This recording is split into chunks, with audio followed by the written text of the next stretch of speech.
حيدر الرزقي، إبراهيم فضيلي. الكلمة لأحد المستشارين.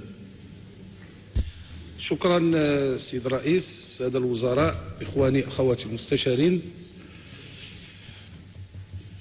وضعنا هذا السؤال نظرا لما له من أهمية فيما يخص المعاملات بالهاتف وما يتطلبه العصر من استعمال، لأن خلصت النتائج ديال الدراسة اللي أطلقها مجلس المنافسة داخل قطاع الاتصالات إلى استمرار ارتفاع أسعار المكالمات في المغرب رغم تزايد الطلب على خدمات الهاتف المحمول خلال السنوات الأخيرة وارتفاع أعداد المشتركين بها إلى ما يناهز 30 مليون مشترك.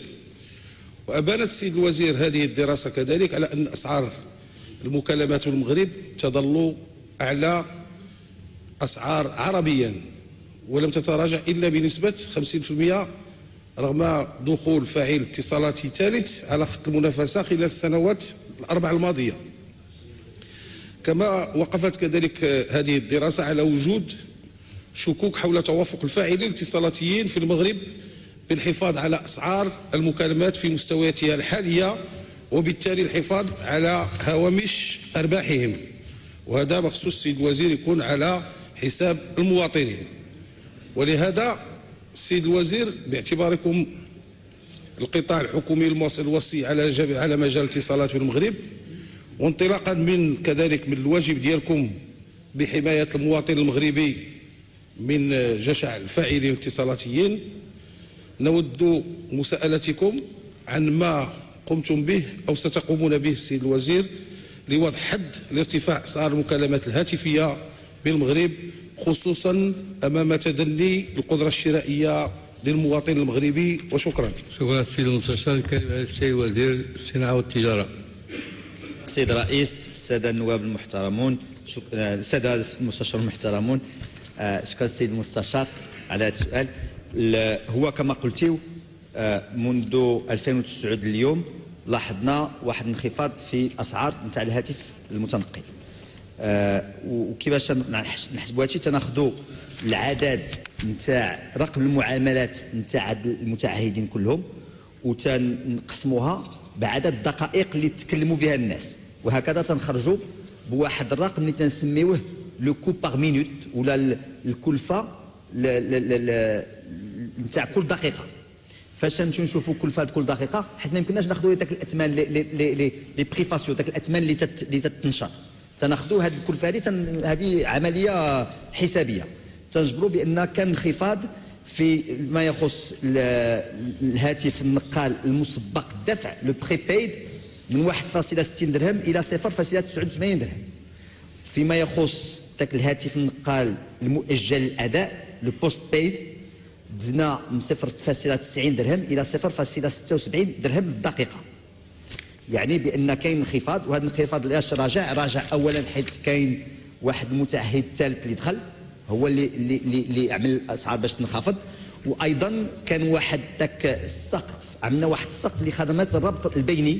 الربط البيني هو لي كو دو تيرمينيزون، بحال شي واحد تيستعمل اتصالات المغرب وتيعيط الميديتال تيكون واحد الربط البيني تتخلص عليه تأدي عليه.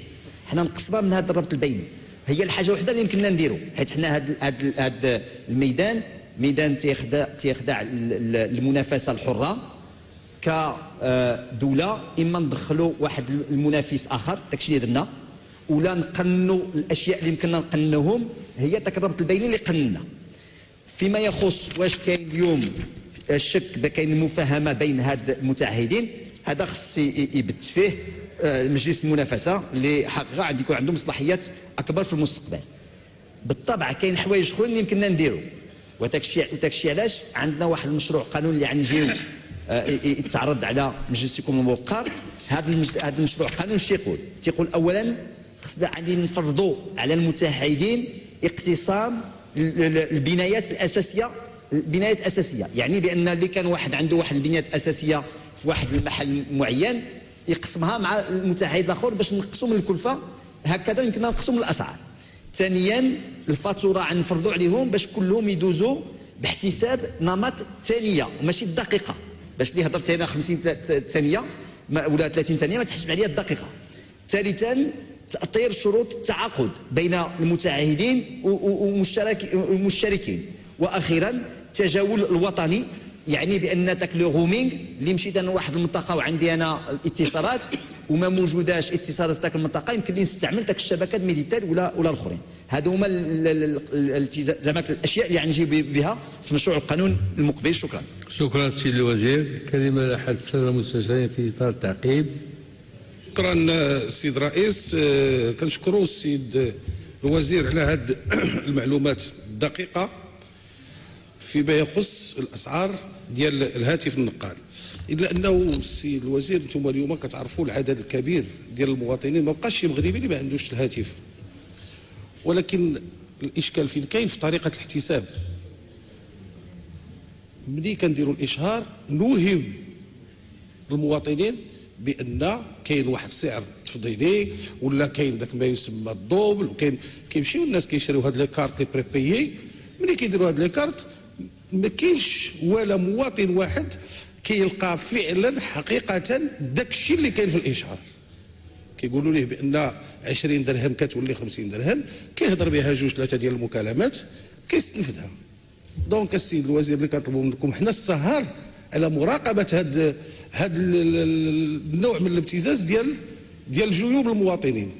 شكرا سيد الوزير. شكرا سيد المستشار. كلمه السيد الوزير. السيد المستشار المحترم، هو فاش هضرت على هذاك مثلا تاثير شروط التعاقد داخله في هذه الحوايج بحال هادو، حتى يكون حقيقه تيقول لك عندك المضاعفه نتاع المكالمه، ولكن تعمل واحد الشروط اللي صغيره ما تشوفهاش الى اخره.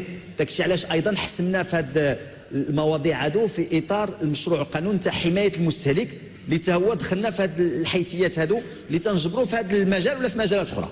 شكرا. شكرا سيد الوزير، ونشكركم على مساهمتكم في